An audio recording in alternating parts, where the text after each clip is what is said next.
All right, people, I can't believe we're here, but the summer is already beginning to wind down. We just wrapped up the first weekend of August. We are here to talk about probably the biggest surprise of the summer, that being M. Night Shyamalan's return to the big screen. Only a year and about a year and a couple months after his last film, Trap. He has been pumping these movies out since the turn of the decade, and we have his latest one here. Simply one word: trap. That's all we need in order to get us. And joined by Dustin and Kristen, the Duster, and Miss Flamingo. Guys, happy to have you on. Man, who knew that we needed some new M. Night Shyamalan in our lives? Who saw that one coming? Kind of. We kind of been getting into M. Night Shyamalan for the last 3 years now, so it's not surprising. Yeah, we have. Literally the only year that he hasn't made a movie in the last couple of years is 2020 and 2022. Yeah. Yep.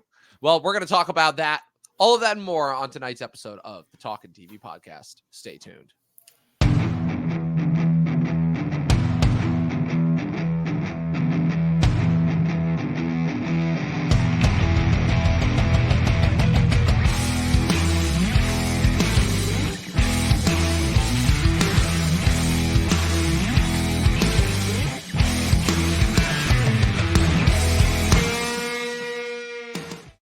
So an even more special part of this movie, besides the fact that this is one of the few summer movies to actually live up to the hype and actually be fun and entertaining, is the fact that this actually gives us a chance to talk about a director, which I feel like we really haven't gotten to do at all so far this year. No. You know, we really haven't, unless I'm missing somebody. I mean, maybe a little bit with Denis Villeneuve with Dune, but yeah, it's the first time you actually get to talk about like a director who's had like a significant impact on the world of film.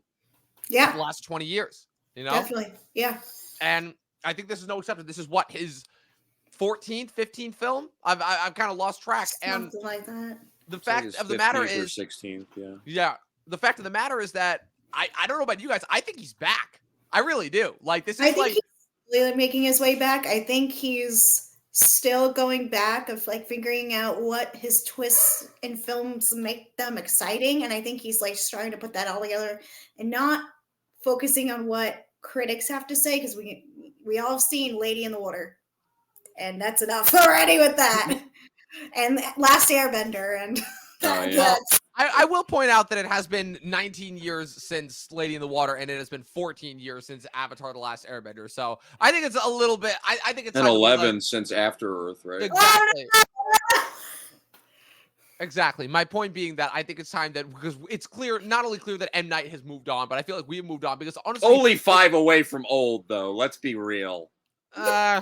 Old's not that bad in hindsight. No, not old. Not old. Glass. Glass. Oh, Glass. no. I'll give you. That's what I meant. That's his one miss. That's his one miss. Glass is the one where I'm like, okay, what? Since The Visit, I would say Glass is his only miss for me. Yes, personally, I agree. That's what I would say. But like I said, Full it's fun miss, that we can actually have these debates. This is what we've missed so far about the year of 2024. And I'm hoping that this is the beginning of what will hopefully be a very interesting fall movie season, to say the least. But we're here to talk about Trap.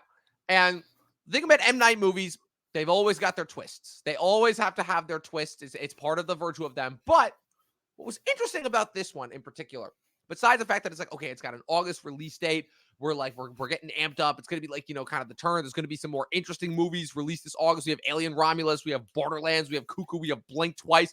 We're in for an interesting month of movies, to say the least. It's weird. Like, August has become like the new, like, experimental movie month, where they could like just kind of experiment around with some interesting high concept blockbusters. August has always sort of been like a dumping month for like random movies, I would say. Like there's not really like a cohesion to it. Like it's usually just like a shitty movie or like an awesome movie, like a cool, usually genre pictures.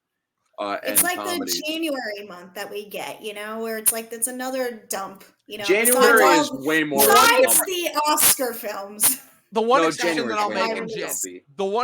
I'll make there is that August usually, for the last, like, I would say 10 or so years, has been having some pretty good movies. Yeah, I agree. Infamously as determined when Guardians of the Galaxy famously came out in August of 2014. 10 years ago. True. Yep, 10 years ago. So, yeah, there's been some good August movies. Yeah, Bullet Train, The Suicide Squad. Yes. They're all August movies.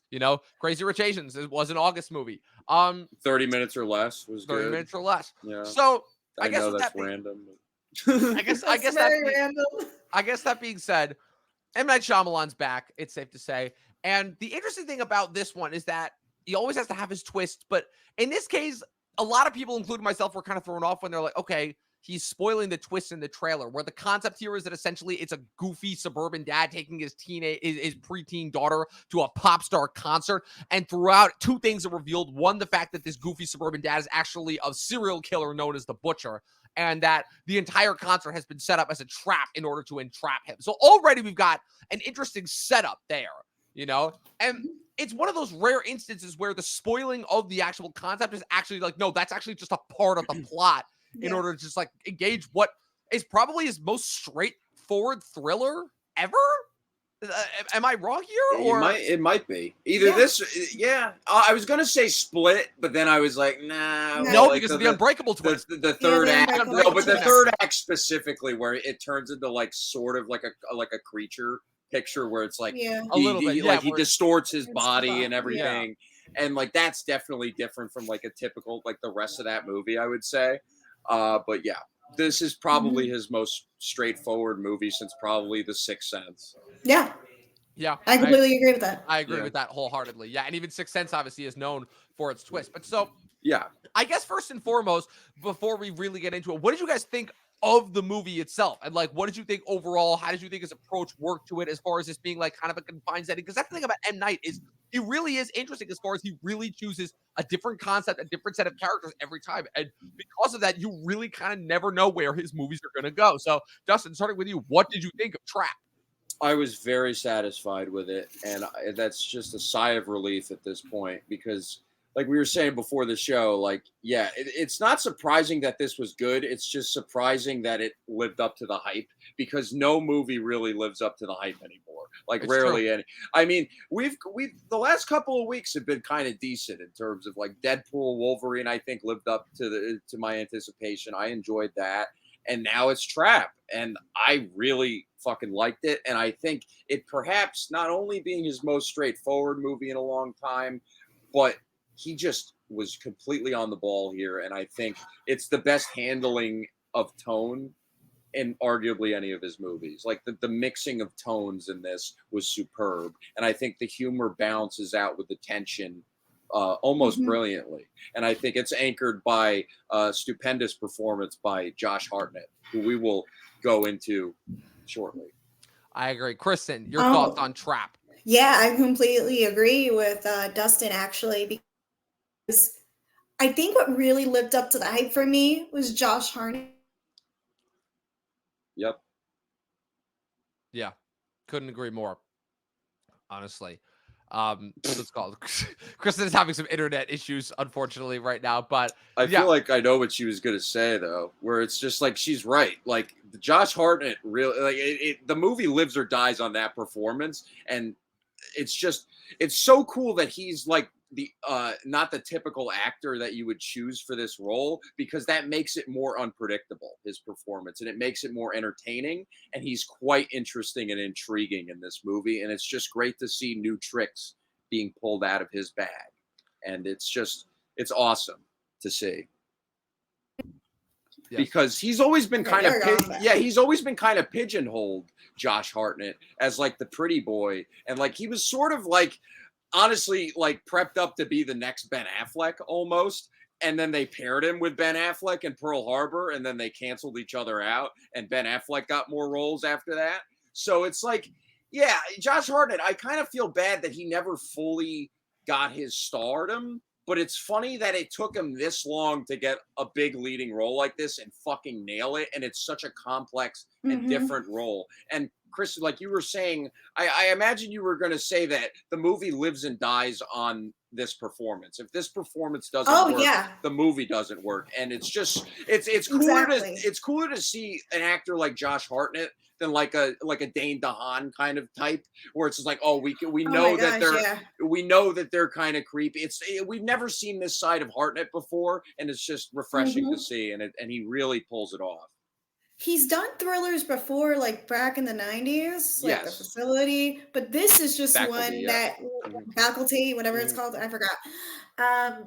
This is the one that really makes him shine as an actor, and just he really dug this character, and he knows how to deliver what this character needed, and that is an over-the-top performance that gets to be a little bit silly at times, but still grounded in its reality. Exactly. And he never comes off as cartoonish in this to me. Like, he's weird and eccentric and odd, but like the movie's aware of that, and it's refreshing to see that, I would say. And I think it's cool, like you're saying, like yeah, him and the Faculty, or like Halloween H2O, which I recently just saw, and that was lame as or shit. even Virgin that's Suicide. so bad. That one is so bad. Yeah, like where did M. Night Shyamalan come up with the idea, not only for this movie, but casting Josh Hartnett in particular? Like, he saw the Faculty and was like, yeah, he's like the hero of this, but he's a serial killer. I know it. It's like, what? Yeah, 20 years from now, you're going to be on my future serial killer. Yeah, right.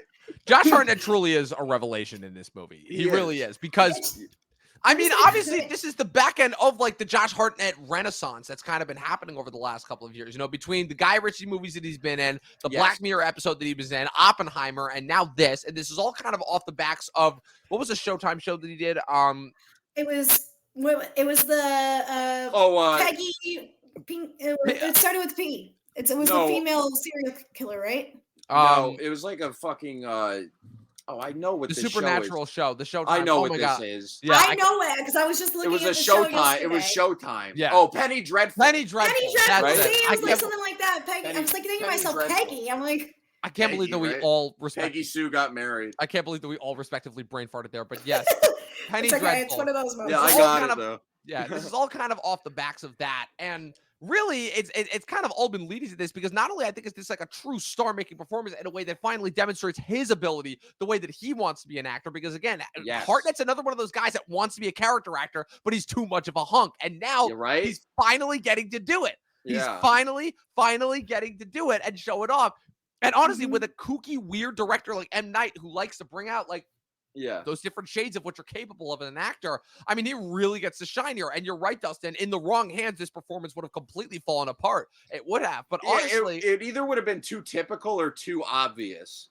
Like, it's just unsettling enough to like, wow, Josh Hartnett, why you look like that? Why are you a serial killer? Yeah, it's like even thinking like, what if Matt Damon were to like do this? You know, But it doesn't. I think, or Matt Dillon, who did it in House That Jack Built, so monumental. Like, he was amazing in that. Like, I love it when these odd, abnormal actors that you wouldn't put in those kind of roles get those roles, and they fucking hit it out of the park.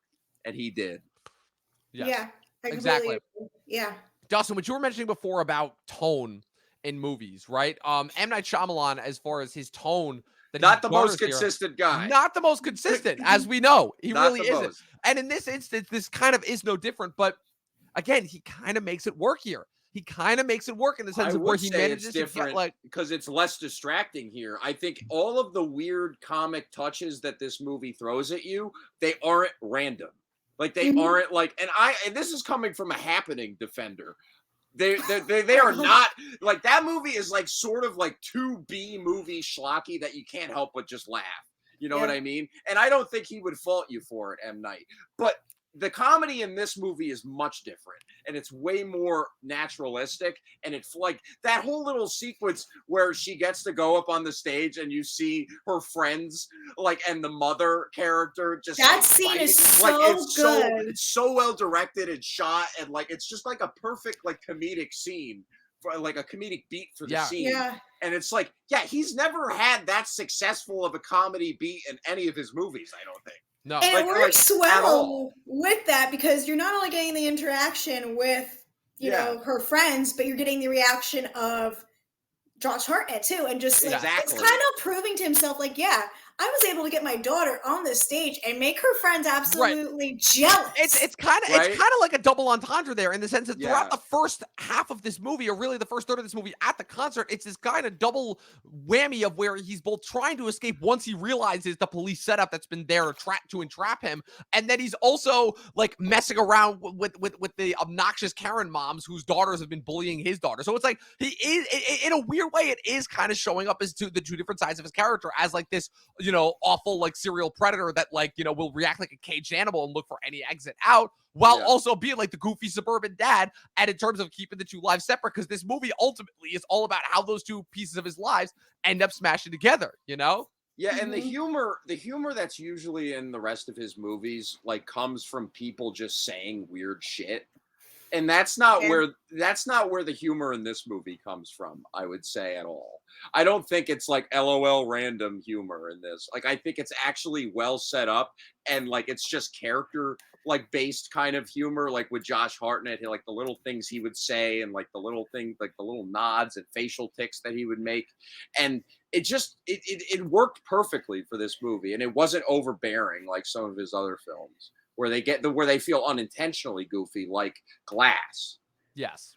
I just want to bring up one scene too, the one that's like comedically funny with the performance of Josh, but the scene with Jonathan Langdon, who's like Jamie in the film, the concert guy. Oh my gosh, that scene with the t-shirt stuff, and then going even into as far as where it's like they go backstage and he's like getting him I don't even know how to describe how that scene is shot. It's shot like both so comedically and yet so like scarily, and yet also in a way like so bad. Like it's so unique. It's unlike any way I've ever seen a scene like that shot before. Well, it's funny you bring up how it was shot, because like that's what I was thinking from the moment it started, where it's like, wow, this movie's like jarringly, like it looks great, but it's just like so like it's like we're like a fly on the wall, right? Almost. Like it's just like well, the thing too is that the cinematographer of this movie is Soyomdu Mukdeepram, who also shot Call Me by Your Name and Suspiria, both in the same year. So it kind of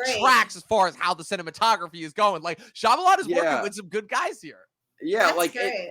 And the thing was it shot on film, but it was supposed to it was shot on film, but it was supposed to appear to look digital. Probably. Like was that like the intent? Because that would be sick. If it was, that would be sick. That's what it sort of felt like to me, and I always love like the look of certain Shyamalan movies, like Split or Unbreakable, and then how he just tried to mesh both of those shot styles together in Glass, and it just did not work. And then The Visit, which I'll just cover briefly, I don't like that movie. I think that movie is full of just unintentional bullshit comedy, literally, with the diapers and everything. And but yes, that movie's just ridiculous for the sake of it, and it's just a dumb gimmick movie with the found footage. And I don't think that's aged well at all. But I don't know. I just think he's learning. I don't know. Old was a good experiment. That definitely had some unintentional funny moments too, but and Split was like definitely his most successful film in my opinion since like The Village. But like now, post Glass, post Knock at the Cabin, which was also just to me not terrible. I think Trap is definitely a good step in the right direction for M. Night. It's easily the best movie that he's made so far this decade, to say the least. Definitely, easily. Yeah. Easily. And I want to say, like, with everything that was like executed, it's not perfect, but the way that this was the most fun I've had at a Shyamalan film since Split, where I thought that film is like perfect to me, and that's like I think his best film since it was like The Sixth Sense, like going back and like, and then I was like, okay, Split. I was like, oh my god, this man is back, and then we got some bumps, but now I'm like Trap. I'm like, okay, this is where you guys don't love Unbreakable though. I love that. I do like Unbreakable, but I'm gonna pick Split over Unbreakable. That's just me. Okay. That's interesting. I would still put Unbreakable a little bit above Split. I just love the performance of James McAvoy. Oh yeah, he's so incredible. Incredible. Where that's like another. That's an Oscar-worthy performance right there. Yeah, and that's like a film where he was able to get an incredible performance out of his actors, and this is like where we see it again, where he was able to get an incredible performance from Josh. Yes. Yeah, and I know it's kind of a long shot because they hardly ever nominate genre, especially horror performances at the Oscars. But if we're going by this dog shit year, Hartnett should be a lock for this. Hartnett's my number one so far. Hartnett's my number one so far for actor drama, and I wouldn't be surprised if this ends up being my favorite lead performance of the year. I really wouldn't, because just the level. Just forget like everything else for a second. Just the type of performance that he gives, the fact that he manages to pull like really in a weird way the wool down between like the single dad and the serial killer, the butcher, you know, and the fact that there really ultimately isn't that thick of a veneer. He doesn't like do any major character shifts. He's kind of really twitchy and uncomfortable from the minute he walks on screen. And so the fact that he manages to maintain that fine line while still being scary and intimidating, but also goofy at the same time, all the way down to the final shot. His final shot in this movie is just like, that's wild. That is one to behold. That is an ending to behold, to say the least. Yeah. I we'll talk about the implications of the ending, I guess, later. But like, yeah, the performance is flawless, I would say. I don't have a problem with it at all. And it's just really, it's just nice to see a guy like that finally get a role he could finally just fully, not just chew on, but devour. Yeah. And he just devours the meal. And I will say, this is probably going to be definite. I see him being nominated for like critics stuff, like a lot of Critics' Choice Awards. A couple. We're going to see it there. Golden Globe. Maybe Golden Globe. I don't know about that. That's a little far for me to say that. He's the lock for the Saturn Award. Saturn? Yeah, I see MTV that too. Movie Awards? Most frightening performance. Most frightening the F scene. Yeah, most scared as fuck scene. But no, Critics' Choice, since I follow that, I think he will definitely get nominated for that. And he might have a shot at getting that for critic performance in that category, because they do, I think, categories for the film of the thrillers, I think, or like genre horror for the performances, from what I remember. But no, that's why he's locked for the Saturn, is why I'm saying that. Yeah. They'll definitely nominate him for that. Yeah. No, that's not even a joke. Man. What did you guys think of the whole concert angle? You know, obviously, whether that's Shyamalan's critique and interesting take on, you know, the recent concert phenomenon that's taken over, specifically that of, naturally poking fun at one particularly famous artist who may have just finished a world tour last year. That was I can elaborate this perfectly on it, because as someone who went to the Eras tour and was in love with everything, I was like, this is just a Taylor Swift concert, and it's his daughter. With his daughter. She's living the dream of being like this pop star. She's getting all the attention. She wrote all this music for the film. She produced it, wrote it. What do we think? What do we think? I liked it. I kind of dug it. It was pretty good. It was I was bopping along. The music was good. I didn't hate the music. I wasn't bopping along. There was a couple okay tracks in there, but most importantly, it wasn't distracting. It it's not. Distract from it wasn't too good or too bad. Otherwise, it would have been distracting. You know what I mean? I think she wrote the perfect kind of vibe songs for this movie, and the environment and the atmosphere for the arena. I liked her songs in the background and like how the score would mix with them sometimes. I don't know. And as far as her as an actress, she wasn't terrible. She was pretty good. She was pretty good. Especially since she kind of has to carry the middle section of the movie, you know, in a very interesting reveal, Hartnett reveals his identity to her, so he's got to blackmail her into getting out of the arena, which again, didn't see that one coming at all. Yeah, and the risk that he takes to say like, hey, you have a chance to save this person if you don't get me out of here. So that was thrilling. I was like, oh my God, he is pulling the craziest curveball I've seen to get him out of this situation. Yeah, and I liked how they subtly would throw in like the moments where she was in the car with him and she starts to like talk like she's like the mother, like because she was prepped by yes. She was prepped by the FBI. Yes. I thought that was a nice little touch. Yeah, so subtle little touches, and details. Like they didn't just give her like a blank character. Like they made her like intelligent. Yes, which was awesome. That was cool. I like that. And I like the daughter character, too. I thought that was a pretty good performance. A pretty solid kid performance in an M. Night Shyamalan movie. And it was very sincere, and she wasn't, she was never pouty or annoying or, used for a shitty comic relief. Like, the way he used her was completely respectful, and it was a good performance. And that little moment at the end where she runs to her dad as they're taking him away, it's like, it's almost heart-wrenching because it's like from her perspective, it's like, what the fuck is going through her mind right now? It's like she loves her dad more than anything. He knows he loves her. From her perspective, her dad just gave her the best experience of her life. Yeah, she just gave her the best experience. She went to a concert. She got on stage. She got the artist invited to her house. They had, a great time. They played the piano, Yeah. And now it's like, now my dad is going to prison, Right? And he's a serial killer. Yeah, that too. Most importantly. Yes.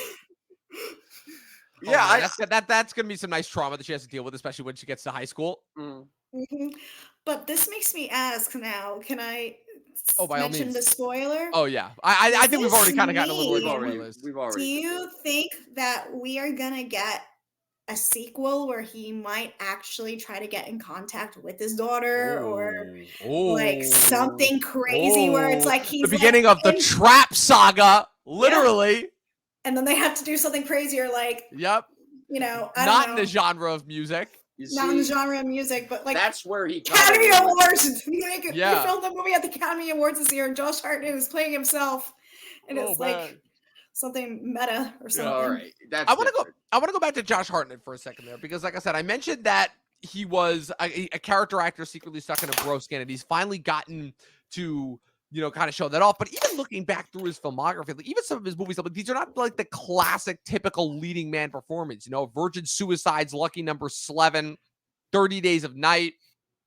Those kinds of movies are not like the typical leading man movies. He's always been more interested in genre pieces and like actually acting. So I would argue that even then, like, it's funny, I was having a conversation with somebody earlier today, and he mentioned that like, it's funny how Josh Hartnett used to be a bro. And I'm like, I don't think he was ever a bro. I think the closest that ever came was Pearl Harbor. And even then, it's like, that's not even really a bro performance. Black Hawk Down, maybe. But yeah, Black Hawk Down, he's very good at too. But it's not, it doesn't ask too much of him other than to be like a badass like hero in that movie. And he does it well. Mm-hmm. But like, to your point of like in Lucky Number 11 or like love that movie, by the way. 30 Days a Night. I know you do, Dominic. Yeah, let's be real. He was probably not the first choice for those roles. Probably not. I bet Ryan Reynolds and Chris Evans probably were at the time. Let's be real. Like, especially for Lucky Number 11. But yeah, I don't know. I just feel like he's been handed roles like that his whole career, and it's expected like, oh yeah, he's a handsome leading man. He'll just do what the script tells him.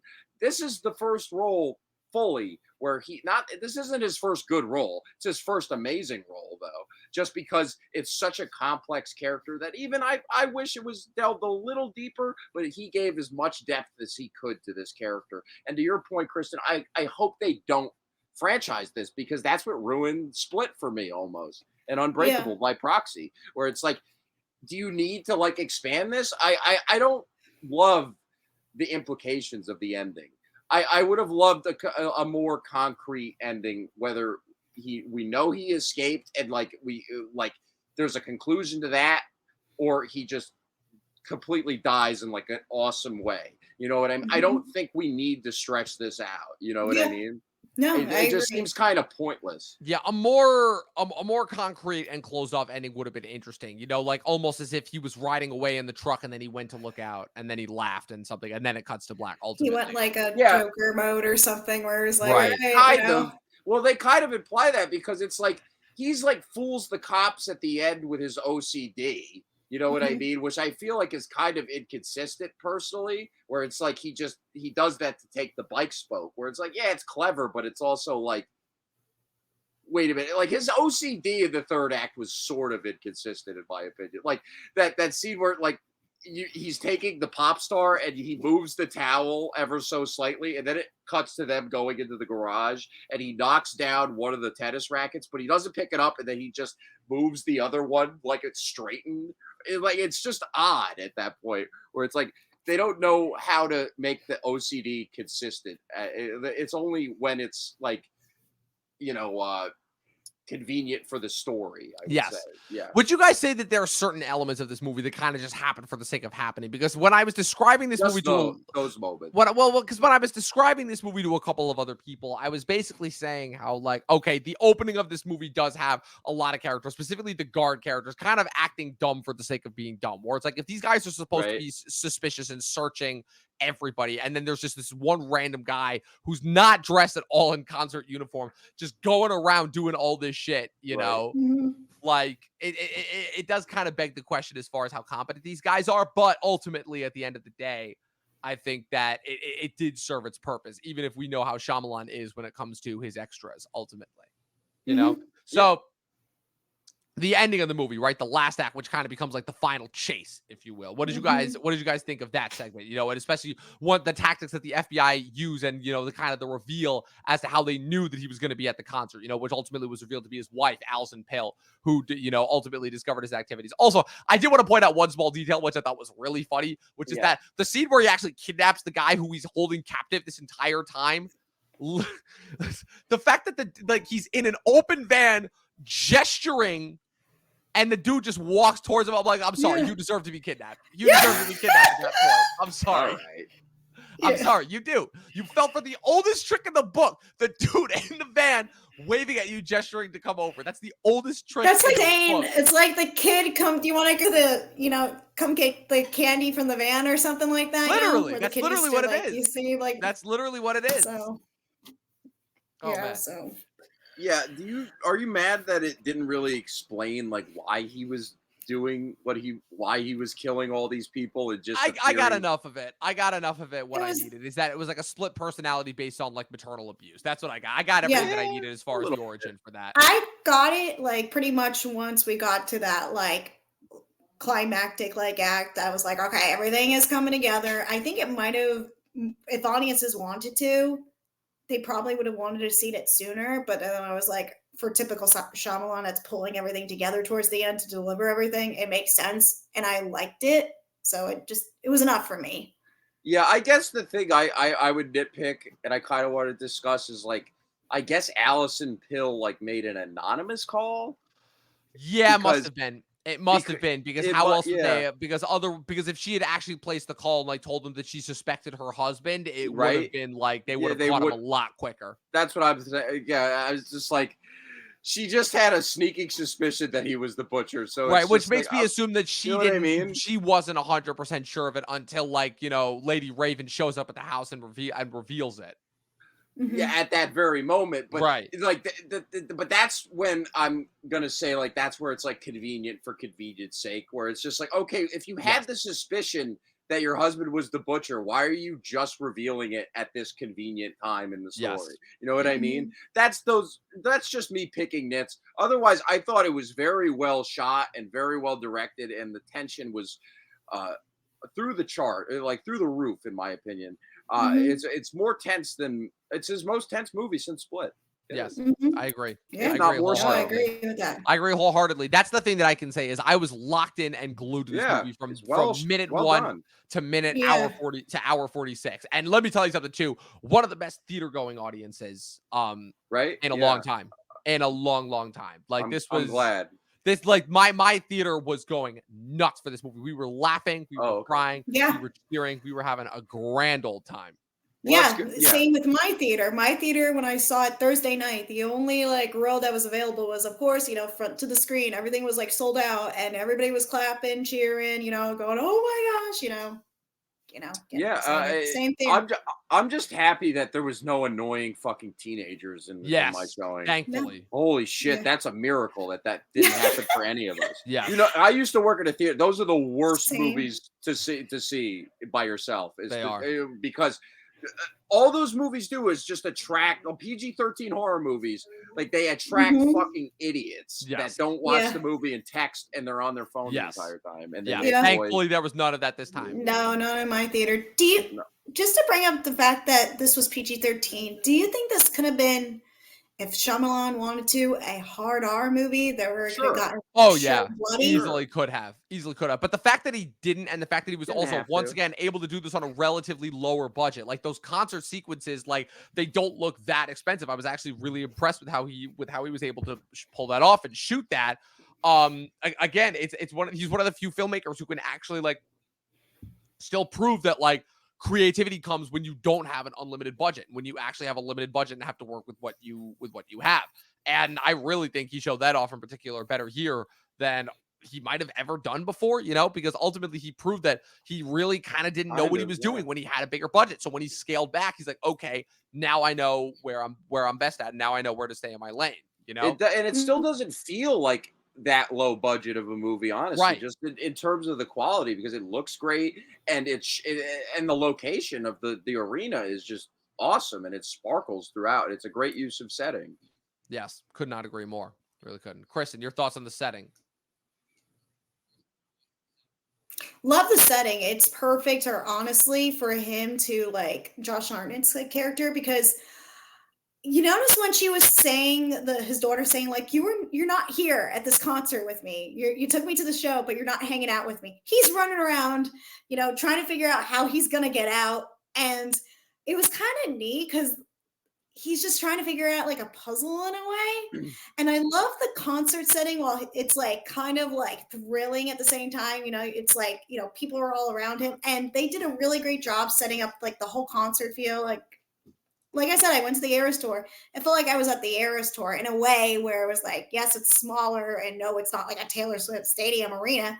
You know, it lived up to its like focus and, you know, it's what intention it was trying to be. Yes, absolutely. I could not agree more. Yeah, I really, really enjoyed the concert setting, especially when he announced that it was going to be like a concert setting. I think he announced that first before he mentioned the serial killer bit. And then honestly, I kind of forgot about it until I saw the first trailer. And then I'm like, oh, this is the movie that he's doing. And I'm like, oh, this actually looked like really interesting, you know? And it's funny because I feel like in this year, right, in the year of 2024, this is regarded as one of the best movies, when in reality, I feel like this is a movie that would have done well in any year that it came out, even if it had come out in a better year. But what I kind of, again, by virtue of the fact that it comes out in a weaker year, also the fact that it does utilize its own respective creativity to its advantage, this kind of does come out as being really one of the best movies of the year. Like, I don't know about you guys, I rank this pretty highly overall in my overall movies of the year. This is definitely a top 3 for me. Yeah, top 5 for me. Wow, that's awesome. Yeah, the only reason why I don't have that's the someone who's seen a lot of it's going a little lower. Yeah, the only reason why I don't have it that high is because I've also seen The Substance as well. But in terms of Shyamalan movies, yeah, this is easily top 5. I only have Split, Unbreakable, and Sixth Sense above this. Yeah, and in terms of leading performances for this year, Magazine Dreams still has yet to be released, and I saw that on Virtual Sundance last year.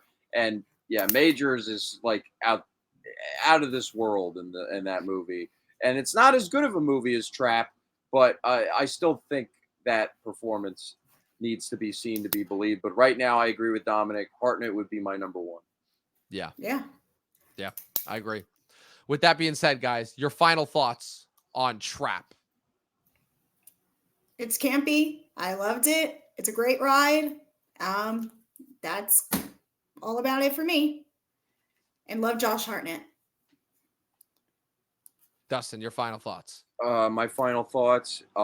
Trap is a very well-made, economically made thriller, and has expert tension mixed with terrific humor, and it has an amazing leading performance from Josh Hartnett, which definitely elevates it, and it's Shyamalan's most confident work behind the camera since Split, and I give this a very strong 8.5 out of 10. Wow, that's a good score. Right now I'm going to a B, so I forgot to say my score. Sorry about that, Dom. You're good.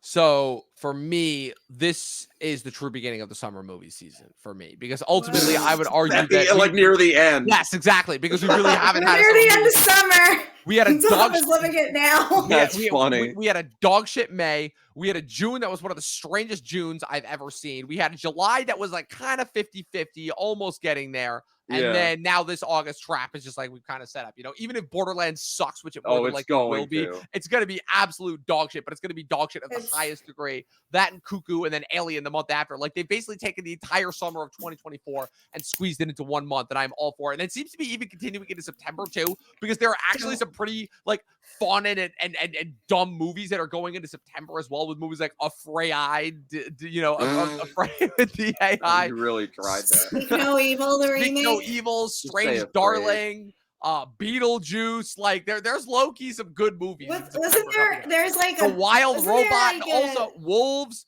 and also Bagman. Bagman is coming out with whatchamacallit, Sam Claflin. I saw something I like think that so, on but no, but that's not even YouTube the best one.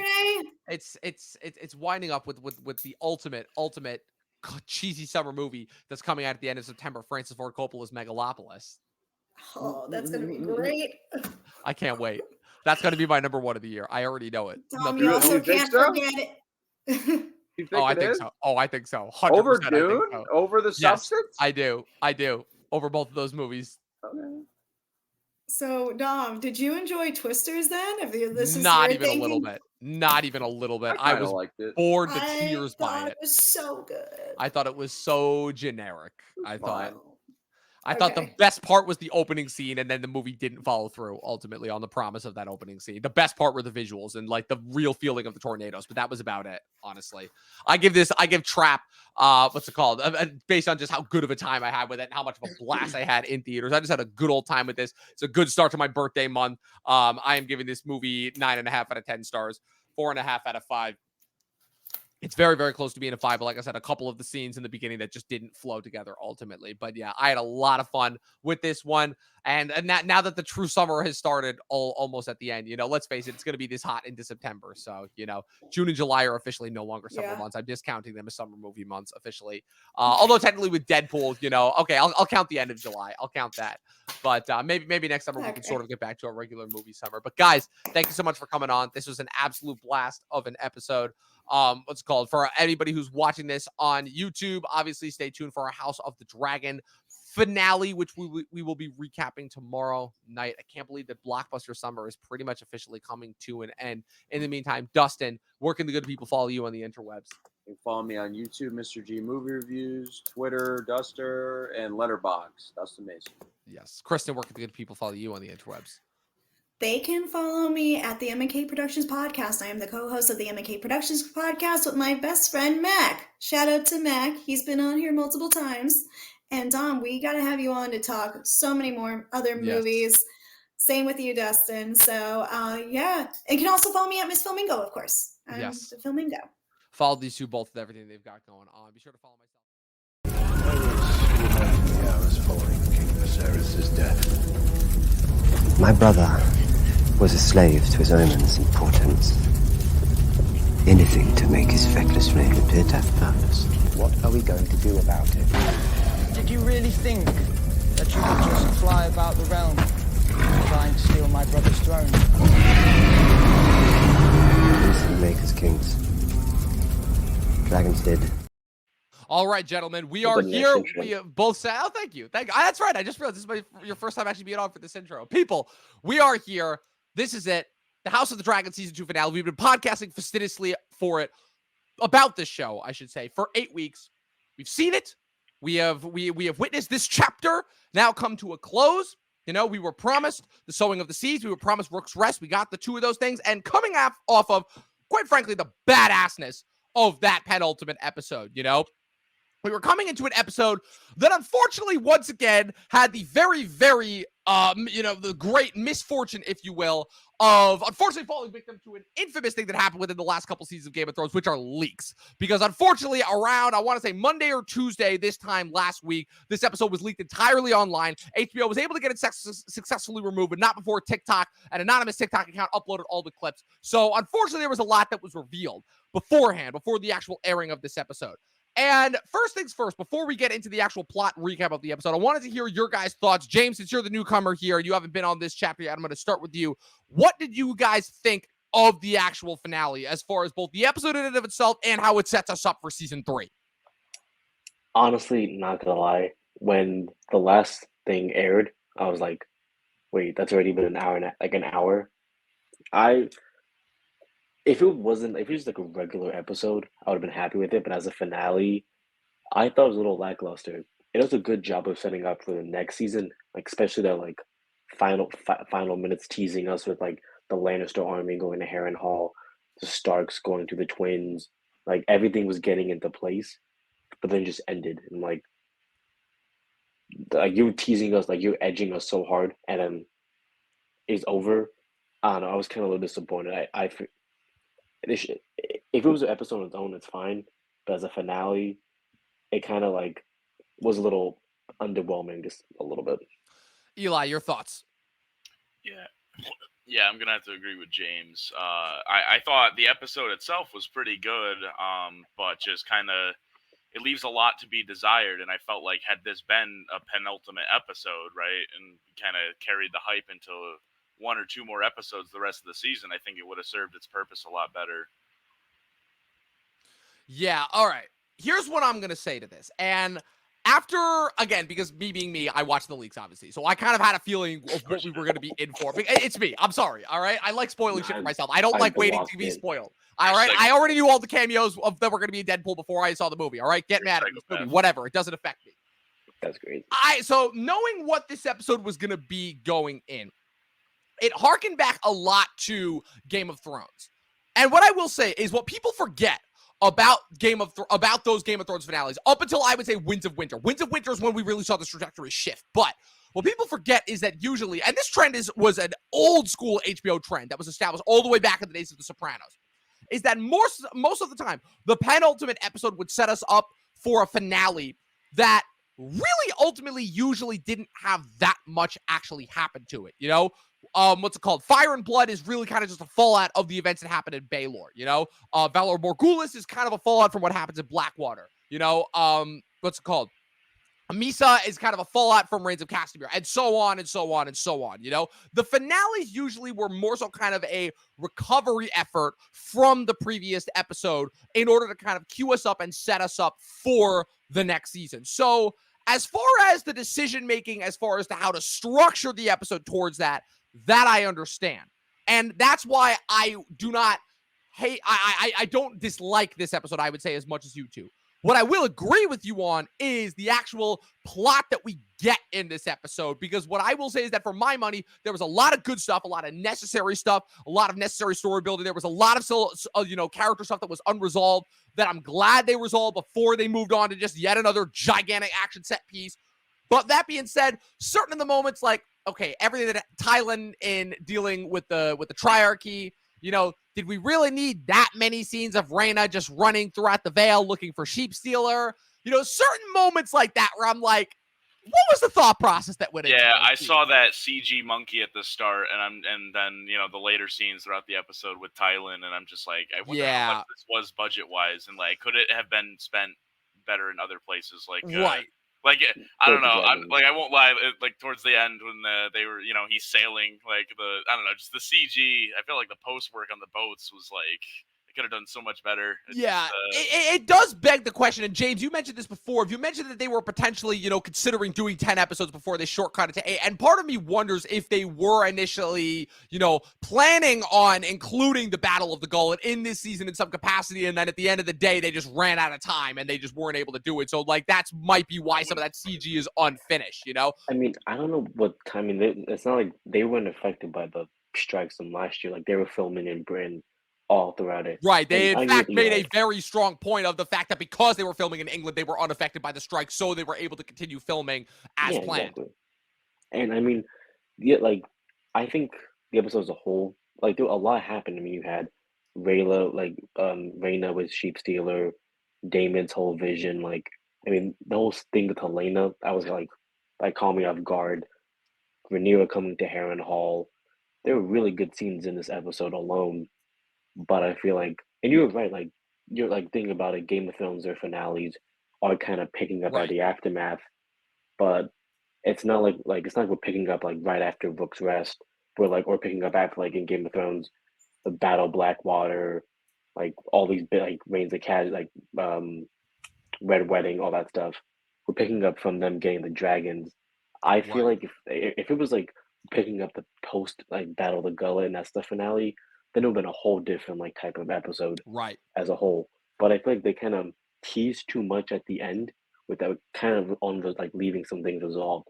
Like that budget they spent on that of Thailand being in Essos could have gone to Rhaena getting Sheep Stealer and having her big moment. That's what I was wanting all season because they were building up towards that. And then they're kind of like, oh, she sees the dragon. So find out what happens next season.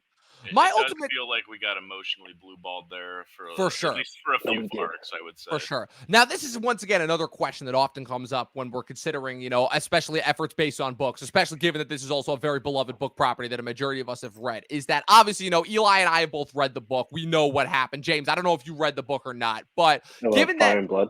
yeah, Fire and Blood.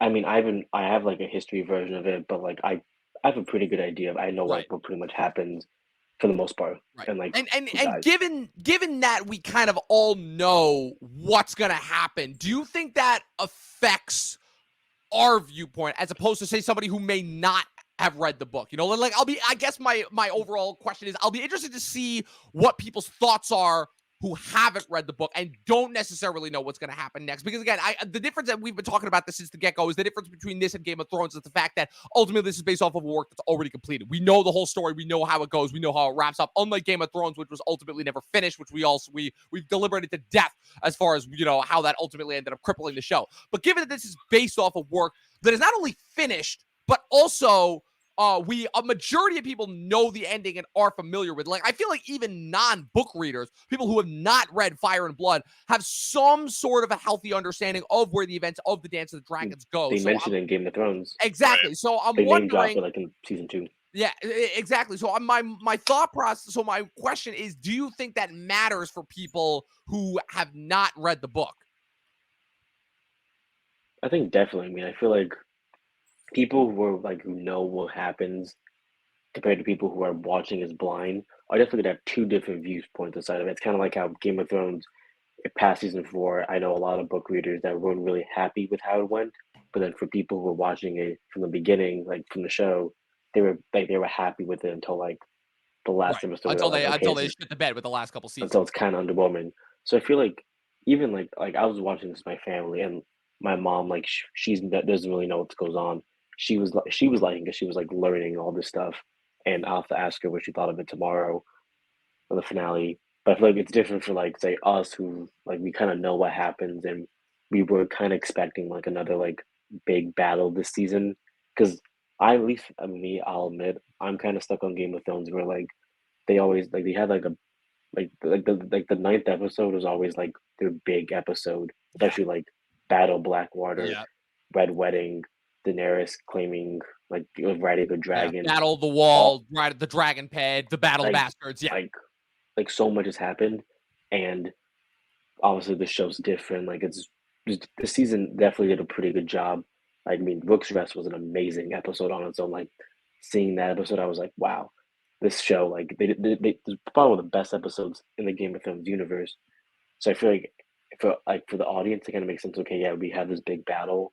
Let's take a break and come down. But then I guess people who know what happens are kind of like, okay, yeah, let's go another thing because the show Rook's Rest was the only big battle we got. They didn't show Battle of the Burning Mill much. They kind of like did what Game of Thrones did, and like they acknowledge what happened and they reference it, but it kind of shows the aftermath. Like that's what all episode 3 of Burning Mill was. We're seeing the aftermath of that. Even for Blood and Cheese, we heard what happened, but we didn't really see the actual act. And the name of the cool episode after was the aftermath of that. So that's what, in my opinion. which Yeah. I think I was fine with them doing it like that because even that alone was like good. But a lot of like the show's good. They're good at like seeing what happens, and you're right. I guess I was kind of expecting more from like another battle, but I still think this episode could have done a little bit more to resolve it.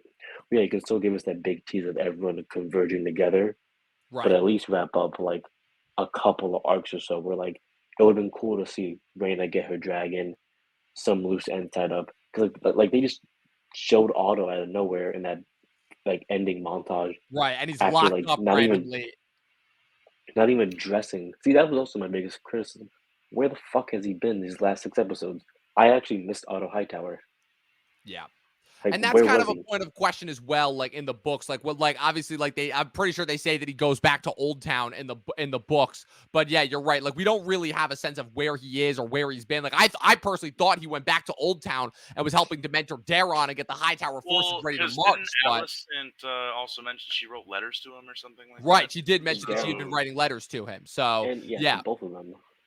yeah. I thought Ultimately, it was gonna be like when that montage was happening. I thought we were going to see Otto like riding a horse. I knew they weren't going to show Daron, but I thought he'd be Right. like within the army. When I saw him like kind of hidden, I was like, and he probably wasn't in the season that much because he was probably filming Venom 3, which made sense. Yeah. But it's like he had a big role the first 2 seasons. They kind of just ignore him. Like they mention him, but we don't see him. And then we get that one little teaser of him. Like they're gonna have to address that. That's another thing they could have addressed this episode, but then choose not to. That's more things they have to address in the next episode. Yeah, the next season. Yeah, it's definitely. I wonder if they purposefully held back on Otto Hightower because we know, obviously, as book readers, that one of the first things that Rhaenyra does when she takes King's Landing is executes Otto Hightower. Because the thing is that, like, Otto is when Aegon dismisses Otto in the book and replaces him with Kristen Cole. I don't believe that he ever leaves the city, if I'm not mistaken. It's been a little while since I've read it, but ultimately, yeah, there are a couple of logical fallacies, to say the least, that definitely do need to be addressed in the next season premiere. And that's the other big thing too. Also, that's so aggravating is that unlike Thrones, where we only ever had to wait a year at a time for the new season of Thrones, now because of the freaking post-production budget that's required on the shows, we got to wait 2 years at a time for these shows. Like this season was already only going to air this year, and obviously, just because of its filming in England, its filming wasn't delayed by the strikes, but ultimately, this was always going to be a 2-year wait because of the massive amount of post-production, and now we're going to have to wait another 2 years before we see what happens in season 3. I want to talk about some of the things that actually do happen that we liked in this episode. First and foremost, the conclusion of Daemon at Harrenhal. I want to talk about that first. What do we think about it? What do we think about the weird tree? What did we think about, his vision to the future? Alfred Broom arriving and potentially, more so worried about Rhaenyra's rule and trying to, get Daemon to mutiny. What do we think about that whole sequence as far as wrapping up Daemon's time at Harrenhal? Do we think that it was a worthwhile conclusion to his arc, and which I know was a point that a lot of people were kind of getting annoyed at this season with how much time he was spending there? Yeah, I think it did, right? It basically, I mean, this whole season, as much as I did admit that, like, Daemon's arc was drawn out at times, or at least the screen time he was getting in some of these episodes were drawn out at times. It basically was all just kind of to serve as setup for this big giant moment. Like, is he going to choose Rhaenyra, or is he going to kind of try and go against her? And and I think the moment was done pretty well. I thought the arc was resolved pretty well. And I think what's nice about this is that, the prophecy, right, seeing the vision of the Song of Ice and Fire, can kind of twist his mind in other ways. So even if he is now proclaiming his loyalty to Rhaenyra, there still are other questions to be asked as how that's going to change his mindset about some other things that are going to happen on later in the books moving forward. And if we're going to kind of get some extra context that we never got from the book. And that's true. I mean, even like when he did bend the knee, Rhaenyra still doesn't fully trust him. Like, he tries to kiss her. I know he's trying to kiss her. He kind of just, like, dodges it. He's still not, like, fully trusting her. And I think the whole Daemon arc this season, him and Harrenhal, I liked it. I thought it was good character development because it was really, like, shaking him to his core. Where, like, he still, like, kind of went back to that childish mindset in season 1 where he's like, oh, I am the king. Like, I would have been a powerful king. But then he kind of, like, keeps having, like, Alice is, like, making him see, like, it's not really the case. And if anything, it's good, like, it also kept, like also messing with, kind of low-key messing with him this whole season. But, like, I think really him seeing, like, Viserys, like, all messed up, basically giving him that crown. It's, like, the crown damages, like those 2 bird, it, like, scars them or damages them. And we saw that happen to Viserys. It happened to Aegon during the Rook's Rest. And I think Daemon kind of fully sees that and kind of, like, realized what was going on. And it made him see it differently, where it's, like, especially him touching the river tree and seeing, obviously, the Night King cameo, Daenerys Targaryen cameo, seeing what was coming, what's come. And even, I think probably the biggest part of the episode, him seeing Helena and Helena talking to him. Yeah, that was interesting. I really dug that. I really, really dug that. Whoa. Yeah. My thoughts on Daemon and his arc at Harrenhal. personally, while it hasn't been my favorite part of the season, to say the least, I think it's the most important and necessary as far as his character building and his character arc going forward. Because, like Alice Rivers points out, Damon is a character that is, again, he's a closed fist. Ultimately, he consistently is a character who wants to have mastery of his own fate and over the world, and he ultimately wants to bend everybody else to his will, while never having to sacrifice anything on his own. And ultimately, the problem was that there was no physical character that was ever going to be able to challenge him. Not Corliss, not Rhaenyra, not his brother, nobody. Not Rhaenys. Rhaenys checked him a little bit, but not his kids, not Rhaenyra's kids. Nobody was ever going to be able to get him to do anything that he did not already want to do. And the fact that and ultimately that's kind of why he needed to come here and he needed to spend as much time here, because it was the only thing that was going to get him to shift his viewpoint a little bit was these dreamlike prophetic visions, that kind of show him, oh, the world is bigger than you, Daemon Targaryen, and you do still have a part to play, but you are not the centerpiece. You are simply yet another piece of this story. And seeing the visions of Daenerys, visions of they keep bringing Alice says oh, you'll die in this place the first time we see her right. Episode 3, and then Helena was talking to Aemon saying you'll be lost in the God's eye, lost in the water. Yes. They're also low-key hinting that too, but it makes sense for Daemon to have that kind of go through that mindset, and it was good to have him almost isolated at Harrenhal, where pretty much Alice was able to check him in, kind of almost check him. And low-key Simon Strong was too at times. Yes. Simon Strong was a very, very low-key power player. Great character. Yeah, great character, great performance from Sir Simon Russell Beale, a veteran of the English theater. And he's the one that kind of merges those two, bring kind of Hay in his own side quest, and Strong helps bring him back to the main story that's going on. And we're almost not a reformed Daemon, but a Daemon with he has different minds a little bit, where he knows he will be loyal to Rhaenyra till the end of their story. Absolutely. And obviously not only does it affect him overall as a person, but it also affects his relationship with Rhaenyra, because even though, when Rhaenyra arrives at Harrenhal and he shows off to her, I've assembled all this entire army, all the River Lords for you, ultimately she still kind of reminds him, I still don't trust you, ultimately, at the end of the day. You've proved your hand, you show me. And again, that kind of new stage of their relationship is going to have dire consequences going forward in the conflict. Eli, you were going to say something? Yeah, while we are still on this scene, I want to touch on Helena. And I know we haven't seen much of her this season. Obviously, she went through a very traumatic thing in episode 1. And, we're kind of starting to see the beginning of her kind of descent into madness, or if you will, or maybe there's a little more that might come up in extra context of that. But I think she's kind of been an underrated figure this season, where even though she's had such limited screen time, feels like every time she has kind of shown up, right, with even just that one line she had to Aemon, right, when he's kind of looking at the throne after Rook's Rest, she's like, was it worth it, right? She really does deliver some powerful moments, and she kind of serves as the opposing voice to Aemon, right?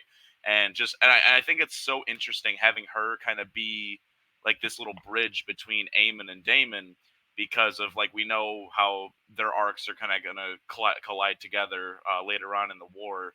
And it's really interesting to see that, just because I don't know, to me, Aemon and Daemon basically are very almost the same character. They're two halves of the same coin. Exactly. Aemon is basically what Daemon would be if he took the throne.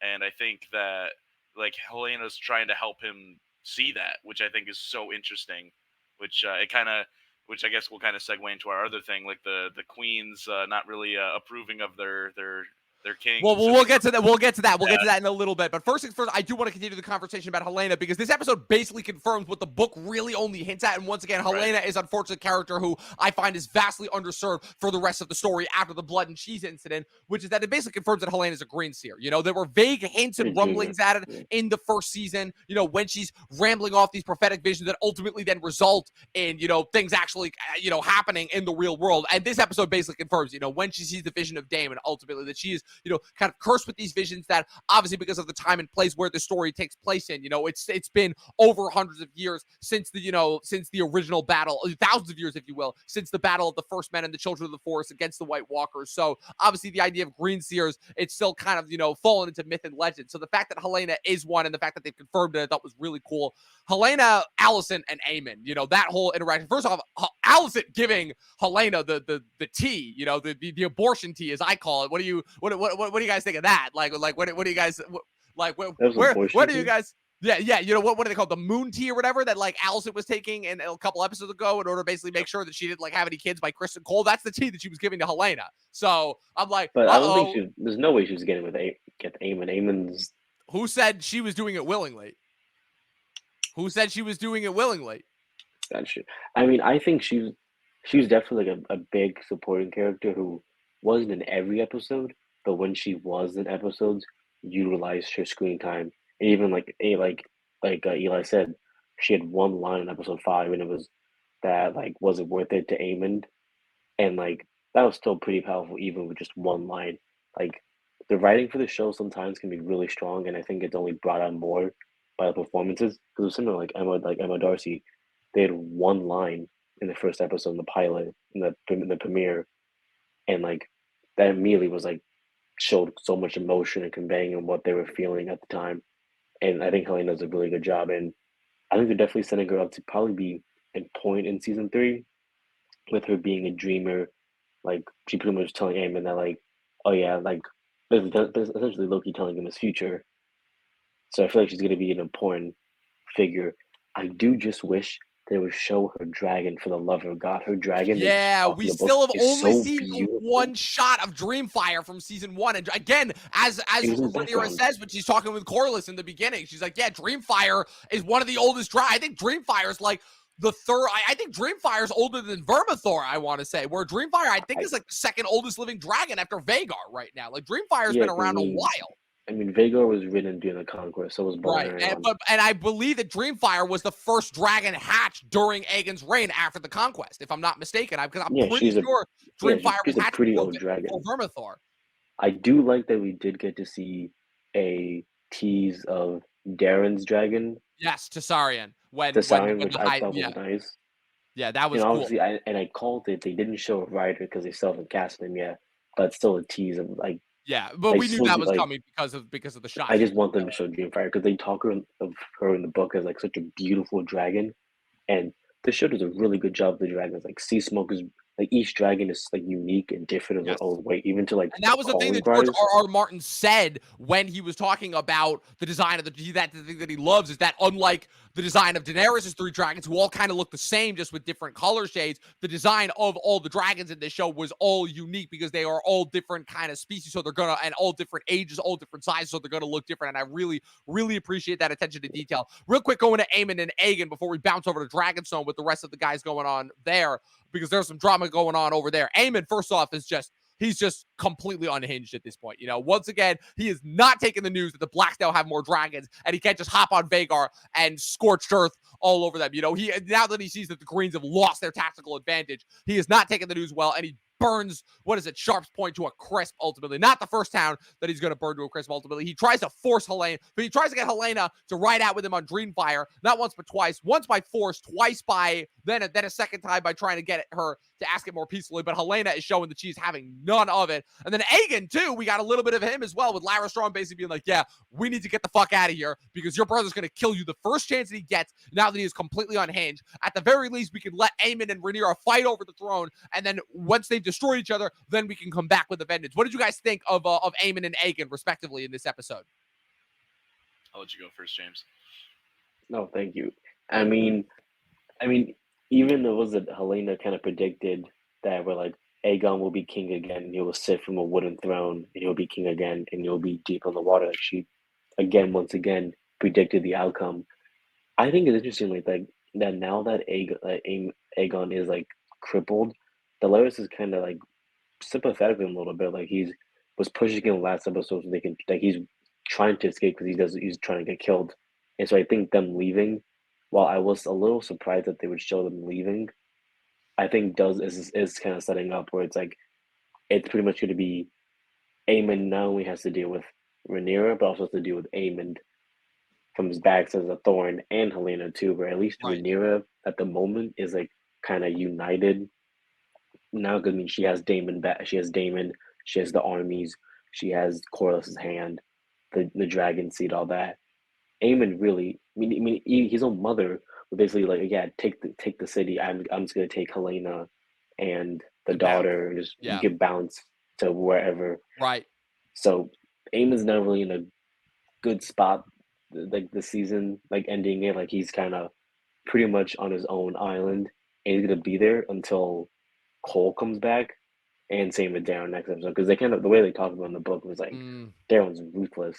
So I think he really needs to like Aemon is kind of weak. Helena is just kind of off on her own. Yeah, and Helena's checking him, and he doesn't like that. Because if there's one thing we've learned about Aemon does not like to be checked or controlled in any way, shape, or form. So and he needs his own power dynamic. Right, like he his needs own, that outlet. And we see, and ultimately that proves to have dire consequences, obviously, because as we know, that those are the two biggest thorns. The reason why I bring those two both up in the same sentence is because they both end up being the thorns of Rhaenyra's side, because Rhaenyra is expected to take the city, see Aegon there crippled in status, and fully vulnerable, and then that just leaves Aemon and Vhagar, who as big and as powerful as she is, cannot withstand fighting against 7 dragons, now 8, now that they have Caraxes back in the fold at once.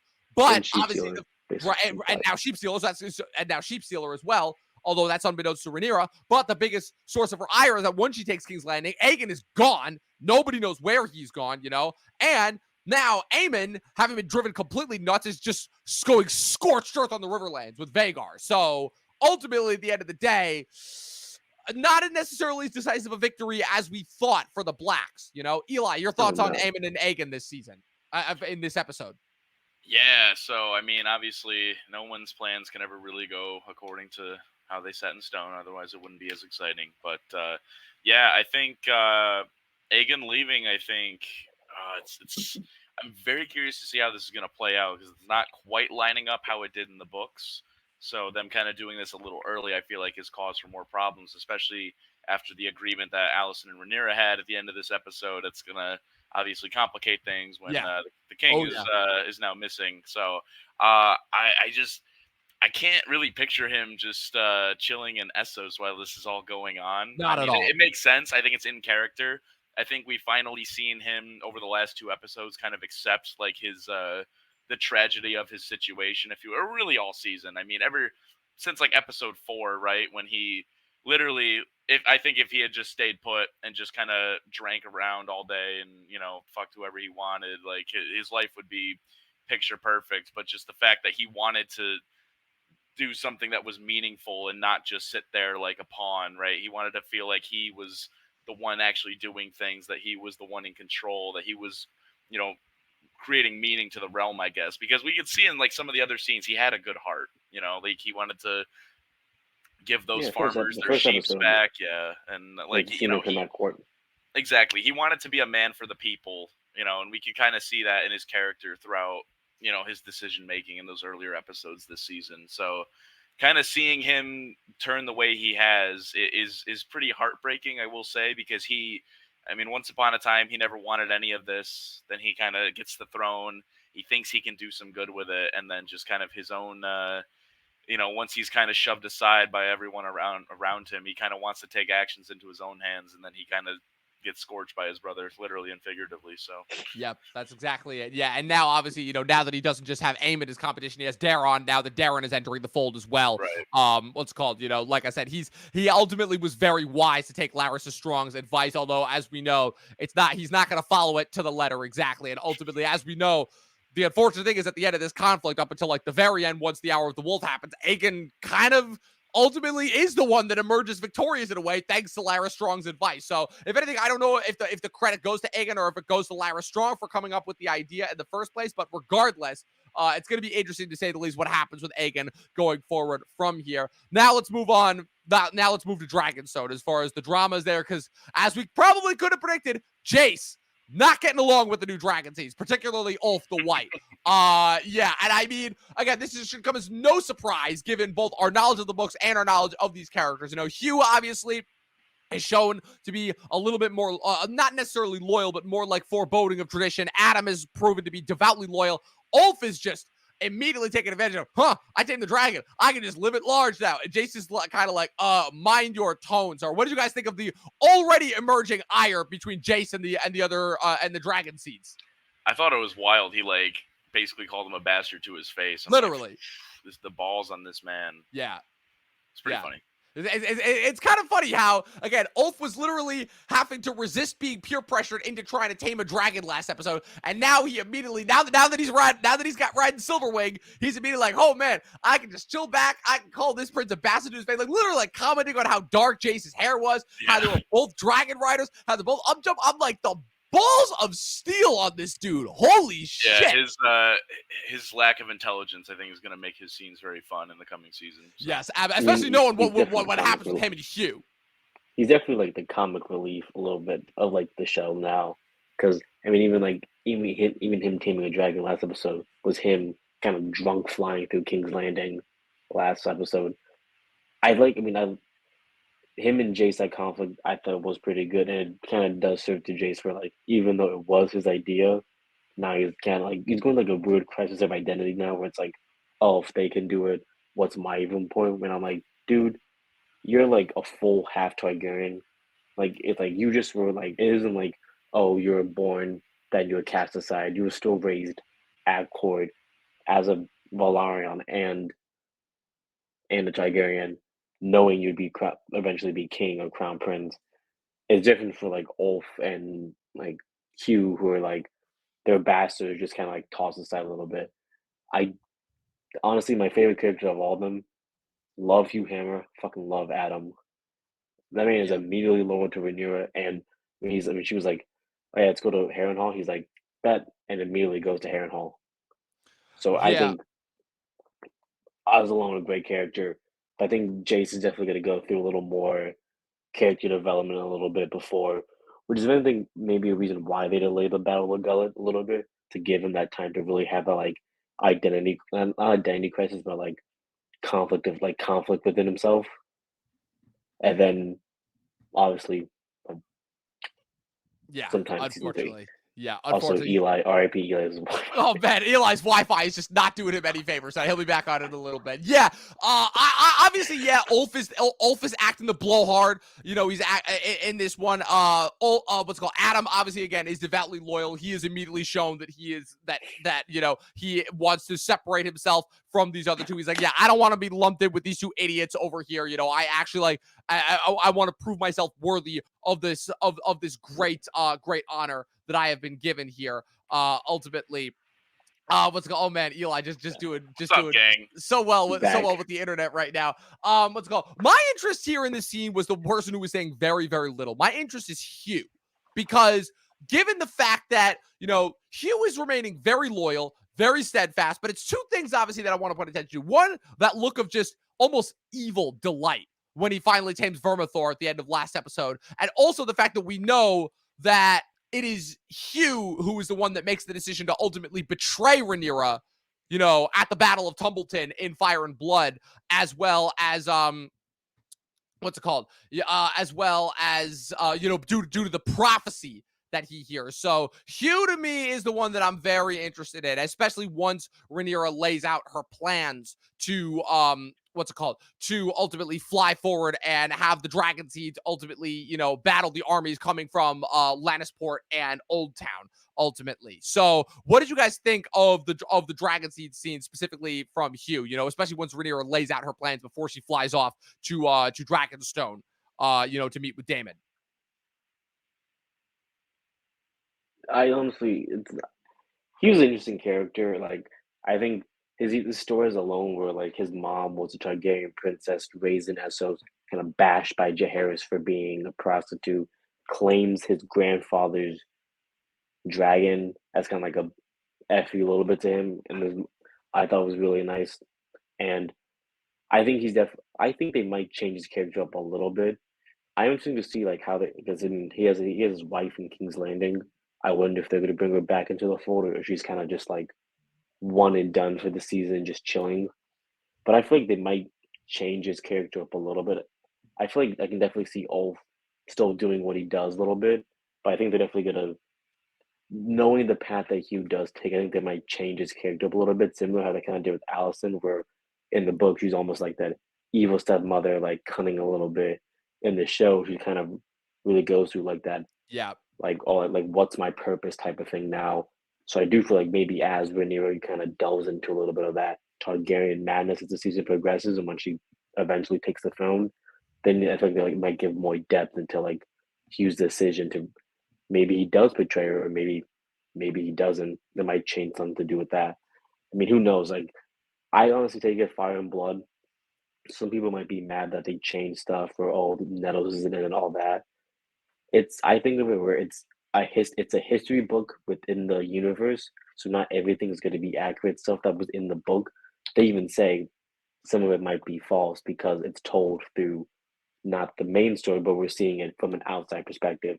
So that kind of gives them the ability to change whatever, which is obviously like we've seen that already in the show. So I think they might do that with some of the dragons, especially like Hugh's character. Yeah, I mean, Fire and Blood, like it's purposely like very ambiguous. I can never say that word right. Ambiguous, just so you know, George R. R. Martin like wants us to kind of make up our own. You know, he has said in multiple interviews that he loves it when he leaves things open ended and people. There's like all these discussions around like people kind of coming up with their own different versions of things because that's kind of how the real world is, right? We don't have all the facts. Like, you know, written history is just more a collection of what was available when there's so much out there that is so unknown and that, you know, that we'll probably never truly know. And that's what's so nice about this show is that we're finally getting to see this history play out in live time, right? For this world that's, you know, I always like to say that when you adapt something, you need to be, you know, mindful of new people that are coming into it.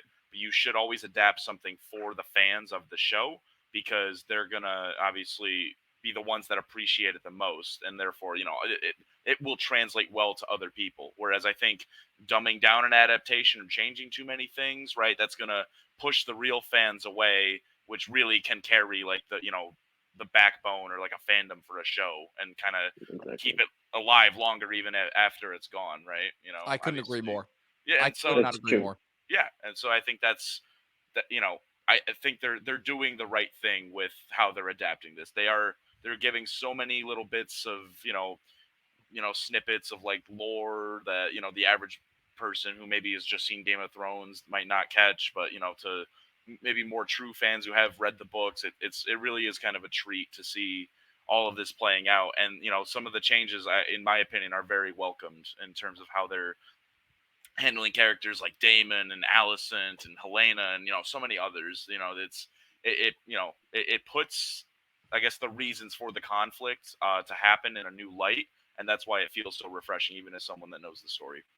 Yes, I could not agree with that more. My big takeaway from what's it called from the Hugh Hammer sequence is that I'm very interested given what I know about his character and also but based on what I know about his character from the book as well as what I've seen from his character up until this point. Because the thing about Hugh is while Hugh is a character that has always strived to do the right thing, he is also one who is also willing to do a little dirt if need be, you know, for both his and his family's survival. And that's kind of where the interest for that, for me, comes from. We have one more scene between Rhaenyra and Mysaria where she's basically just, basically saying, oh, it sucks that I have to go forward to do this awful thing in order to, in order to make sure and end this war before her confrontation with Alicent, which I'll get to that. But real quick, we had a brief sequence, we didn't get them at all last episode, but in the brief sequence of their march towards Harrenhal, Kristen Cole and Gwaine Hightower, where Gwaine confronts Kristen Cole for sleeping with his sister. What did you guys think of this sequence? It was a brief sequence, ultimately really not that consequential towards the plot of the episode, but I thought it was an interesting one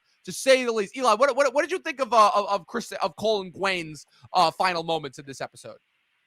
I think it was nice kind of seeing a little bit of Cole's philosophy towards the whole conflict that's going on. Kind of wish the whole sleeping with the sister thing had a little more build up because it kind of just came out of nowhere. Like, oh, I figured it out. Like, haha, I'm pointing my sword at your neck. But it's whatever. I thought that itself was a little poorly executed, but kind of how the falling out, and how kind of Cole ropes him back in to kind of just like, yeah, we're all not so great people deep down. We all do bad things, but I have my reasons for doing them, and yada yada yada. The world is gray. I thought it was pretty interesting. I think it ties in well to the themes of the show. Yes. And it makes me hate him just a little less. So I think the scene it added some much needed humanity to that character, especially given that was a character that it felt like, especially this season, they were like purposefully making as unlikable as humanly possible after last season, where I thought they did a pretty decent job building up Kristen Cole and his motivations, his reasoning for why he switched from Rhaenyra to Alicent, regardless of, your own personal thoughts. I thought they did a pretty good job of making us understand why he made the decisions that he did ultimately. And even though he's kind of in like a little bit almost comically one note this season, I thought this moment was kind of needed in order to humanize him, as he's the character that kind of is reckoning, because he's kind of the working class man, I guess, if you will, the up-jumped working man now with, that has been with these royals for so long. The fact that he has kind of been the voice of reason, basically saying, yeah, at the end of the day, all this fighting between men is not going to matter because because it's ultimately, he said in a couple episodes, we've given this war over to the dragons, and ultimately what we do now is meaningless. All that we can hope for is a quick death, which almost, again, for a character that does not know about his own upcoming death, unlike Daemon and Aemon, kind of ominous and foreboding as far as how he dies. James, your thoughts on this scene? Honestly, I think Cole's changed a little bit. Like, I feel like he was definitely coming in the season a little cocky, like always talking shit about Rhaenyra, his old dumb idea with the twins and everything. But I feel like his character really started to change after Rook's Rest, where like he saw the devastation, where he really saw for the first time dragons fight dragons, and the consequences it had, where it wasn't just them fighting, it was killing his men, killing their men. And eventually, like he even drove the fact that he saw Aemon try to kill Aegon. So he's definitely a changed person after that battle, and I feel like he's kind of at this point just like, I'm letting like the reign take over, and I just hope for a quick death, and that's all. Because he essentially is in a way like a pawn within the story, because he knows this war isn't going to be over him, and what he does is kind of inconsequential. The real consequences of the war are going to be because of the dragons, and we know that from Daemon's vision already. He's walking through a bunch of destruction and dead dragons, and we know what happens where all these dragons end up dying. So he's kind of right that he kind of is inconsequential, and even when they tell the story in Game of Thrones, or even later, he's not going to get brought up. It's going to be the dragons, Rhaenyra, and how it affected the Targaryens. So he's right. Yep, Yeah, as Jorah Mormont. I do want to touch on. Yeah. Sorry.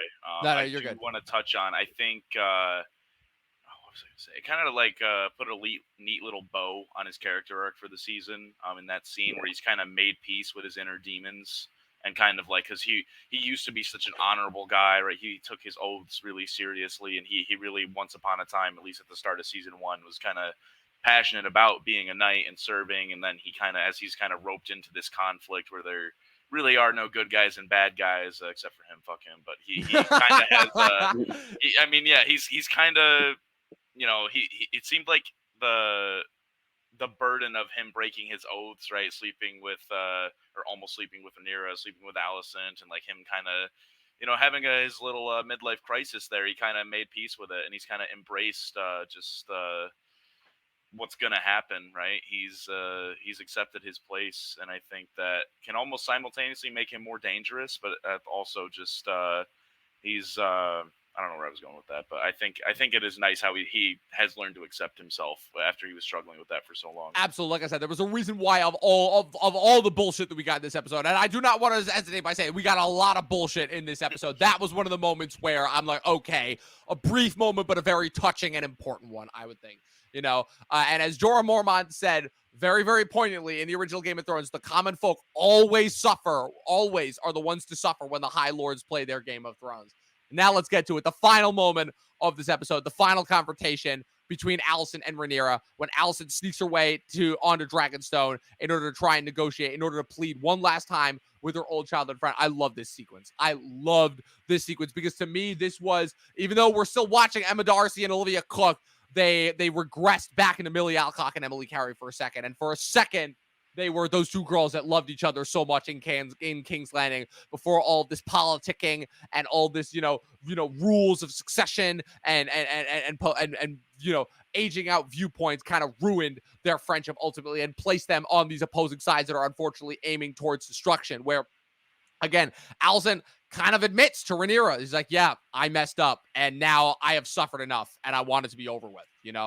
Please understand, please accept my apology and understand that, and try in your heart to find some sort of sympathy, some sort of forgiveness for everything that I've done. And Rhaenyra's like, it's too little too late at this point, but at the same time, you also see that Rhaenyra wants to forgive Allison. She does. She just knows that she can't ultimately at the end of the day. This scene is just, this is, say what you will about this episode, this scene and how it leads into the montage that caps the episode is brilliant, I think. It's so good. I agree. I think it was really good. I think probably the highlight of the episode, because it kind of does show where she's like, it's too late, Allison, because Rhaenyra, she snuck into King's Landing herself, episode 3, and was trying to end it, and Allison was defiant, was like, no, like Viserys had his wishes, all that. But then when she finds out that he wasn't talking about Aegon, but Aegon the Conqueror's dream, that's what really kicks off her arc for the season, where it's like she's having like, okay, if that's not true, and then I don't have my father with me, like Aegon is all like fucked up, Aemon is going through his own stuff, like what's her place in all this? Because she thought she even said it, her whole purpose from the beginning, because Otto placed her on that path, was to get with Viserys to make the heir, so that a male can succeed instead of Rhaenyra. That's pretty much her purpose the entire time, and now she doesn't really know her purpose, and that's why she like went to Dragonstone to be like, I want out of this already. I just want to take Helena and get the hell out of there. But it's like it's too little, too late at this point. Like swords already been cast, lives already been lost, and dragons have died. I mean, multiple battles Blood has already been happened shed. this season. A bunch of blood, both dragon blood and human blood. So it's like it's an effort where she is almost kind of blinded a little bit by her own like imagination. She's like, okay, I can fix this, but then it's like it's too little, too late, Right. and that is proven by the ending scene montage, where it's pretty much setting up everything for next season, where it's like the battles are coming on now, and whatever happens next season is gonna be fucking bloody as hell. Yep. That's This for sure. season, as crazy as this season got, this season is just the warm. I think the biggest thing for me also is the fact that Allison finally admitted that, like, yeah, I was wrong for judging you so harshly. Because remember, that was the other big thing. Obviously, all the setup from Otto Hightower as far as pushing Allison onto that path, that was all one thing to begin with, right? But things really didn't start to get really bad until after that 10-year jump, when Allison, grew so angry at Rhaenyra continuing to pass her children off as true-born Valerian Targaryens, even though it was so abundantly not. And then, obviously, when Rhaenyra finds out, when Allison Loki admits to her that she has been seeing a lover on the side, and Rhaenyra's like, oh, how the high and mighty have fallen when you you paraded under this banner of righteousness and you continually condemned me for this. And now here you are groveling at my feet. So Rhaenyra is definitely wallowing a little bit, but ultimately she sees that Allison has suffered enough. But I that was a little detail that I did think was great ultimately, and how what's it called? She ultimately gives Allison a Sophie's choice there a little bit, where she's like, yeah, you can't have it both ways. If this is going to end, if you truly want this to end, and as peacefully and as bloodless a fashion as possible, the High Lords have to see me taking Aegon's head in front of them and decrying him as usurper. It's the only way this is going to end, and you cannot have it any other way. What do you guys think was going through Allison's head there as she realizes the severity of Rhaenyra's actions and realizes that no matter that ultimately even this trip to Dragonstone, this last bit of an attempt at peace was still kind of ultimately futile, because regardless of what happens, Aegon still has to die in order for this to end.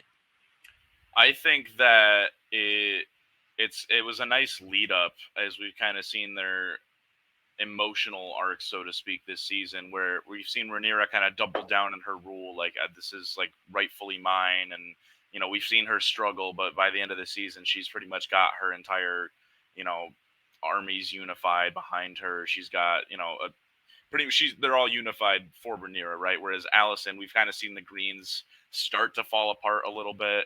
and obviously Allison losing her grandson, seeing Helena kind of enter the state that she is, and watching Aegon get torched, right? I mean, she's really starting to lose a lot, and obviously with the realization that she kind of did all this, whether she knew it or not, right? That it's really weighed down on her, and she's just been looking for a way these last few episodes to kind of absolve herself of the damage and potentially future damage that she's going to cause. Like all the blood of these, she feels like the blood of everyone in Westeros is on her hands, and she just wants to do whatever it can to really escape that guilt that she's caused herself. And she's even contemplating trading away her firstborn, right, for this, which is, it shows you how much that it's really messing with her. And I really love the scene and the camera work, particularly with the conversation they were having. I thought. I mean, just the performances between the two actresses, you know, like I said, yeah. it was always going to be a big shift. Obviously, the fact that they ultimately,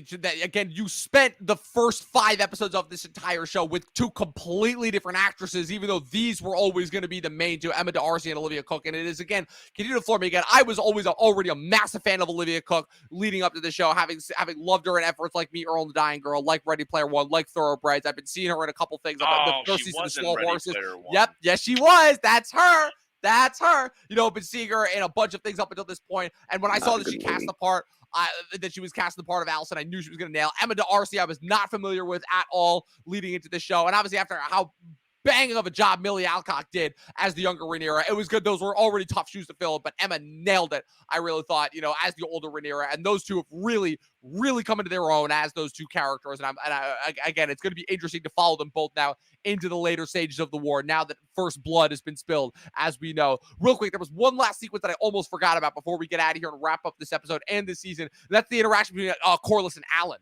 Ultimately, you know, where again, you know, Adam, his brother, kind of overtook him once he claimed sea smoke, but Alan ultimately has proved just as crucial a role as we know. Ultimately, you know, once he is eventually named as Corlys' trueborn heir, and eventually ends up succeeding Corlys as the new Lord of Driftmark once Corlys passes, unfortunately, at the end of the war. What did you guys think of that scene where Corlys is, you know, once again telling Adam, you know, Alan, you know, you need to up your morale, and Alan is basically like, look, you've been trying to help me all this time, but you never once took into consideration how I felt. The fact that I have essentially starved for my entire life watching you and your trueborn son, and now that he's dead, and now you're trying to what? Offer me all of this as pity, as recompense for my life growing up. You know, finally kind of, you know, speaking what has kind of gone unspoken between the two of them throughout this entire season. You know, it's been a very interesting dynamic between the two of them. And again, you could almost wonder why this was even here, since Adam was ultimately always going to get more attention as the dragon rider of the two of them. But I really thought that this scene was really important and spoke waves as far as Corlys and Alan's relationship. No, it's true. And I feel like definitely sets up for a lot of this episode was setting up for next season. Also, like the characters, like I feel like going back to Allison, like real quick, they definitely included that big sequence, especially a long sequence like that was extremely well acted and like intense, the two of them, because they're going to be a part next season. Like they're probably not going to share any scenes the next season, and I feel like they definitely gave a little tease for Alan and Corlys' relationship, where they're going to be at sea together. The Hand is going to be fighting like part of the Battle of Gullet in a big part at the sea with them. So I feel like setting up that tension between them, where it's like, oh, now you're finally recognizing me after your true borns are gone, and I'm as well, like after you spend years ignoring us. Like they talked about how he was starving in the streets, and he sees him walking with his trueborn hair, fur jackets, all that. So he has a right to be mad. I'd be pissed too if my dad was with his sons all the time, didn't acknowledge me, and then once they're gone, he's like, "Hey, what's up? Like, here's Driftmark." Like, I'd be pissed too. But it definitely sets him up a little bit where Adam's not going to really be around that much. I feel like where he's going to be involved with the dragons and on Dragonstone. So it's setting up a lot where probably they were like we're setting up their relationship for season 3. The two of them out at sea, experiencing probably pretty harsh conflicts with the war and also the Triarchy, which in this way the season episode was a lot like it, where it's setting up the character dynamics for the next season and kind of hinting at what's coming to play. Indeed, yeah. Eli, your thoughts on Alan and Corlys in their scene? Yeah, I will say, I truly have loved most of this season. I do feel like anytime in any of these episodes that is like a scene with these two. I feel like it was kind of the one kind of plot line I didn't really care for at times. And I don't know if it was just because they're literally standing in the same place every episode and there not much is changing background wise. And even I feel like that maybe had a little less care put into it, especially like with Rhaenyra kind of just showing up out of the blue and like none of the extras still kind of going on with their daily lives. Kind of broke the immersion for me just a little bit. But I think it served well in terms of establishing where the two characters are, especially Corley's after Rhaenys has died, and he's kind of just looking to mend what little family that he basically has left, at least in terms of like actual direct blood. And I think it does a great job of establishing Adam. It took some time. Don't get me wrong, it took some time to get there, but they did accomplish the goal, I think, of establishing where Adam's character is, and kind of I think that's going to set him up really nice for next season, and leave a lot of room for him to reconcile with Corlys as next season progresses, and maybe into season 4, however long this is going to go with the war. And, I don't see this going past 4 seasons for sure. I really don't. Yeah, I'd be shocked if this gets to 5 seasons. I would. It makes you wonder though if pacing. Yeah, it makes you wonder if they wrap up the Dance of the Dragons, if they'll push further through the Targaryen lineage. Well, the other big thing too that we know is now there was another live action spinoff that's coming next year, as they put out in the sizzle reel that they released post the finale of this episode, which is that we are getting Night at the Seven Kingdoms in 2025, presumably in the early couple months of 2025, more than likely March, along with along with Welcome to Derry, along with Last of Us season 2, along with White Lotus season 3. So that's the other thing. Now, House of the Dragon is not going to be the only live action Song of Ice and Fire property that we have airing, So we'll have Night of the Seven Kingdoms, which is going to be this miniseries to tide us over until season 3. And then there have been long circulating rumors that Aegon's Conquest they're also going to do as a show. Nymeria's Voyage. Again, this is just the beginning of the Song of Ice and Fire television cinematic universe, baby. Yeah, the crazy part though is that the Night of the Seven Kingdoms is supposed to be 7 novels or novellas, and we've only got 3 so far. So we're already getting set up for the next one. Cue the Reddit posts, people.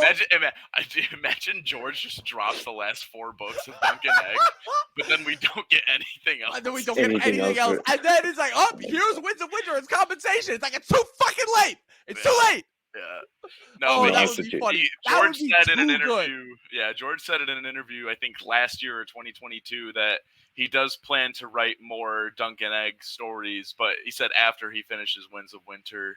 So he's gonna be dead by this point. I don't know how he intends to keep writing these books. I'm staying true. I do think we will get the Winds of Winter. I don't think we're gonna get a Dream of Spring. No shot we get Dream of Spring. We are never getting Dream of Spring. That's never the only way I can see we're getting that is if he just has Winds of Winter like nearly finished, and he's doing it, and he releases them like close to each other. I feel like from a writing because perspective, the other problem too is he refuses to hand it off to somebody the way that Robert Jordan's estate handed it off to Brandon Sanderson. He refuses to do that. And he has people to hand it off to. That's the crazy part. Right. He has a husband and wife that have been serving as his fact checkers for the last decade or more. Like they literally just are when he wants to reference a king at a given point, and when they're talking about some history or something, those are the people that are digging through all his notes and everything to make sure that he's as accurate as possible when he's writing the book. They would be a great way to finish the books. And even if they don't write it themselves, right? You can get someone like Joe Abercrombie or so many other authors that have proven they can do this kind of work, to actually finish it. They just gotta finish it. I get it, obviously. I mean, I know that show next year, it's supposed to, it's in the middle of 100 years after Dance of the Dragons.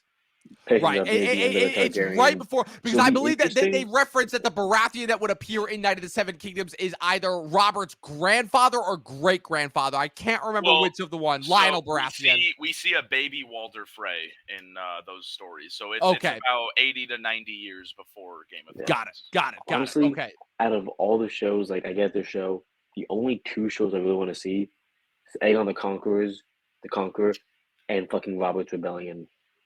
I want to see Yeah, that I happen. would kind of want to see a Robert's Rebellion George show. has said though that he probably will never do anything with Robert's Rebellion in terms Right, of because like a they don't side need to, because we story. already know all the They don't need stories. to. We already Well, know. because I mean, we're they don't probably need to, gonna get but the it's so answers cool. in Winds of Winter, because there's hints that Bran might be a like go back and is the mystery knight in the tournament, and okay. we may actually see pieces of Robert's Rebellion through Got flashbacks it. and That the would actual actually be story. be cool. Okay. We can see That bits would of the actually be war cool. And I mean, through we technically already Bran's got that because we got Ned versus Arthur Dane in season 6. So Yeah, and like, I mean, I don't know, the whole thing with Bran, I mean, obviously we're talking about House of the Dragon, but with Bran in Game of Thrones, you know, he always talks about, at least at the start of the story, how it wants to be a knight for a day, and like, you know, wouldn't it make sense if he were to go back and is this mystery knight that nobody could ever track down? It and would.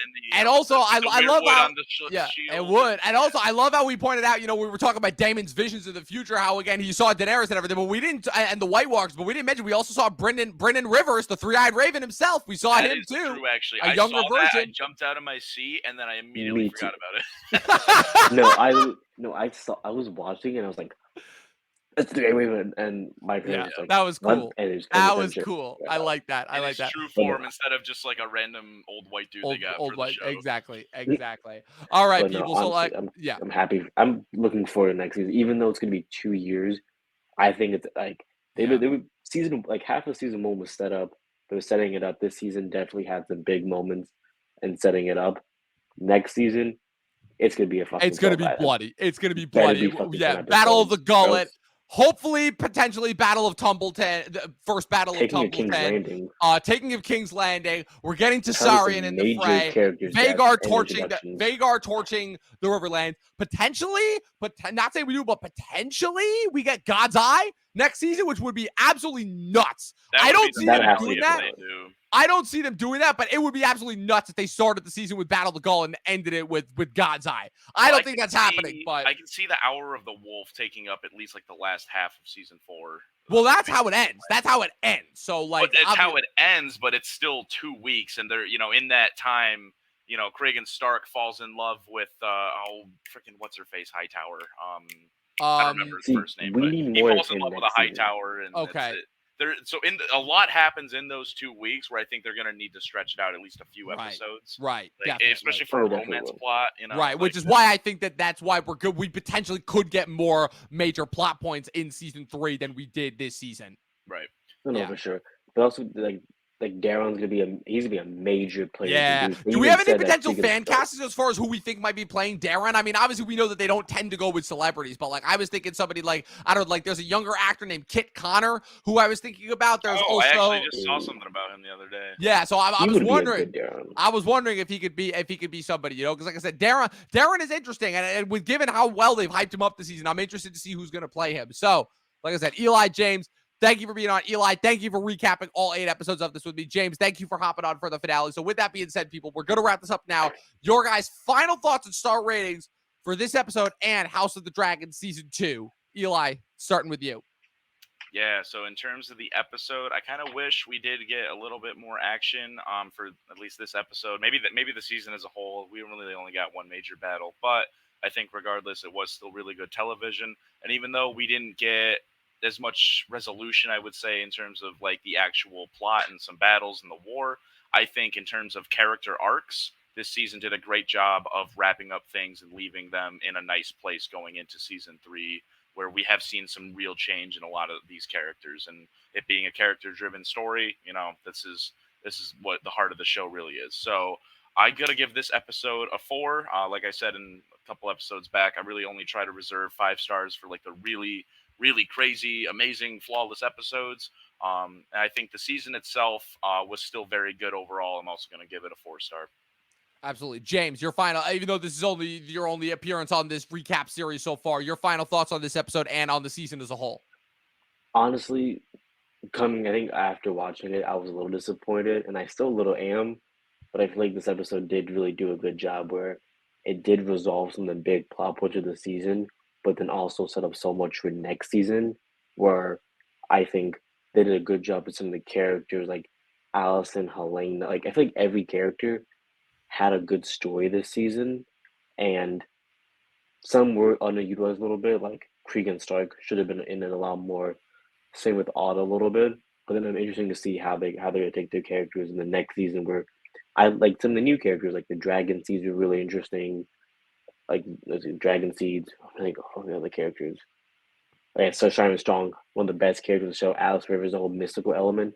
This whole season, I liked it a lot. Like they really did a lot more into the mystical stuff than the Game of Thrones did. Where like talking about the rearward trees, the lore behind all that, and like Alice Rivers being a witch and all that. Like it was really good. I'd probably give this episode a 3.5. Might change just because a little disappointed in the finale, but overall, I think this season was a really good season where it picked up a lot after last season, and it benefited a lot from it. All these time jumps were in the main story, so they would just be linear and not do all these constant jumps. Did a great job. One of the best episodes of this whole show. The Red and the Gold Dragon, Brooks Rest, great episode alone. That thing changed a lot for the show. So I really am excited to see what they do for the next season, but they just better make it 10 episodes. No more cutting episodes. 10 episodes, perfect amount.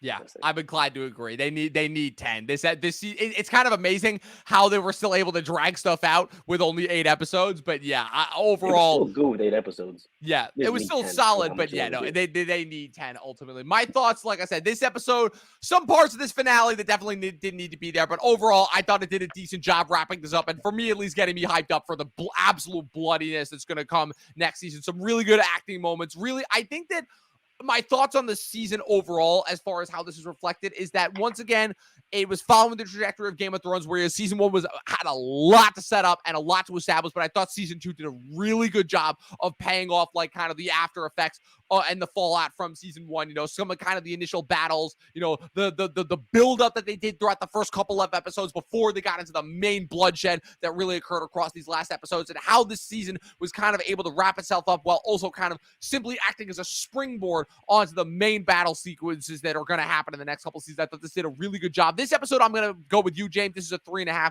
but overall, this is a 4.5 season for me. Really, really enjoyed this. It really has been great with this like season kind of taking up and being like the summer blockbuster season in a very similar manner that Game of Thrones season 7 was. It really took the place of, you know, overall a very lackluster movie summer, if I'm being completely honest. And so for me, yeah, I'm really going to miss this season, recapping this every week, and I'm really, really excited for season 3 and what that's going to bring on the horizon. They need to hurry up. Like, I know they're supposed to start filming in the fall, but they got to start filming it. We're not getting it until 2026. We are not getting this new season until 2026. I guarantee it.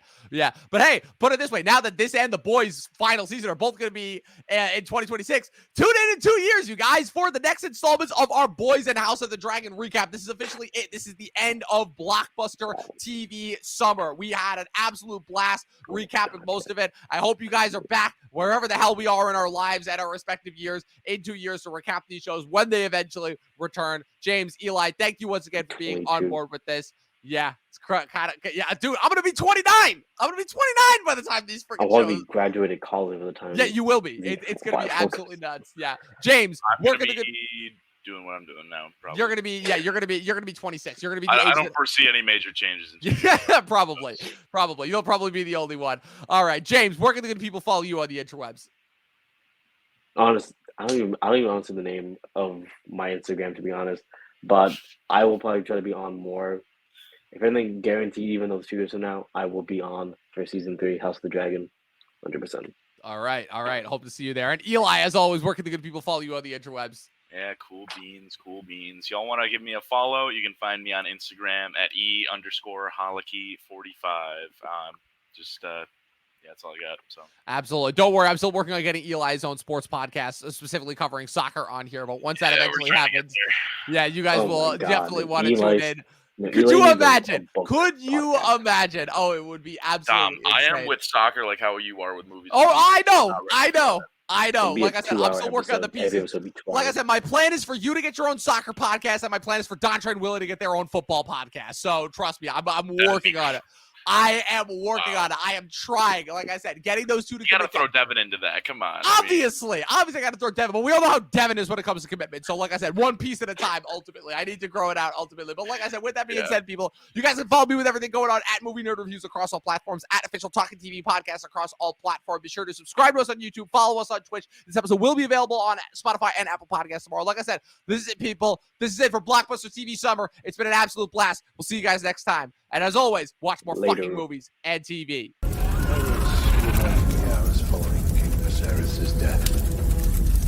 My brother was a slave to his omens and portents. Anything to make his feckless flame appear to have purpose. What are we going to do about it? Did you really think that you could just fly about the realm, trying to steal my brother's throne?